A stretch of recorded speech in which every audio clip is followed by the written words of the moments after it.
நாகமலை புதுக்கோட்டையில உள்ள ATMs கீர்த்தன Motors. நம்ம first பாக்குறது 1,53,000 ரூபாய்க்கு வெறும் 4 மணி நேரம் சார்ஜ் போட்டா போதும் 120 கிலோமீட்டர் வரைக்கும் நம்ம ஓட்டிக்கலாம். இந்த பைக்கை ஸ்டார்ட் பண்றதுக்கு ரொம்ப ஈஸி. நீ சாவியை போட்டுட்டு பிரேக்கை பிடிச்சாலே வண்டி ஸ்டார்ட் ஆயிரும். நம்ம நெக்ஸ்ட் பார்க்க போற வண்டி பாத்தீங்கன்னா ஏடிஎம்ஸ்ல மந்த்ரா. இதோட ஸ்பெஷாலிட்டி பாத்தீங்கன்னா நான் ரெஜிஸ்ட்ரேஷன் பைக்கு. நீங்க ஷோரூம்ல வண்டி எடுத்தா மட்டும் போதும், நேரா ஆர்டிஓ நிப்பாட்ட போக தேவையில்ல, நேரா உங்க வீட்டுல போய் தான் வண்டியை போய் நிப்பாட்டுவீங்க. நான் ரெஜிஸ்ட்ரேஷன் பைக் பாத்தீங்கன்னா 60 கிலோமீட்டர் ஸ்பீடுக்கு போகும். இந்த பைக்கோட பிரைஸ் பாத்தீங்கன்னா 1,22,000.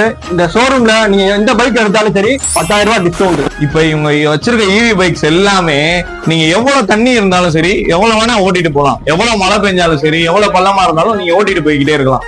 மோட்டர் ஆஃப் ஆகிறதுக்கு வேலையே கிடையாது. அடுத்து நம்ம பார்க்க போறது 500 கிலோ எடையை தாங்கக்கூடிய யானையை தான் நம்ம பார்க்க போறோம். வண்டியோட ஸ்பெஷாலிட்டிஸ் பாத்தீங்க அப்படின்னா உங்களுக்கு போஸ் மோட்டார் யூஸ் பண்ணிருக்காங்க. ஃபுல் அண்ட் ஃபுல் காப்பர் வைண்டிங்ல யூஸ் பண்ணிருக்காங்க. இந்த ஷோரூம் கரெக்டா மாதிரி நாகமலை புதுக்கோட்டையில உள்ள ஜெய மகாலுக்கு பக்கத்துல தான் இருக்கு.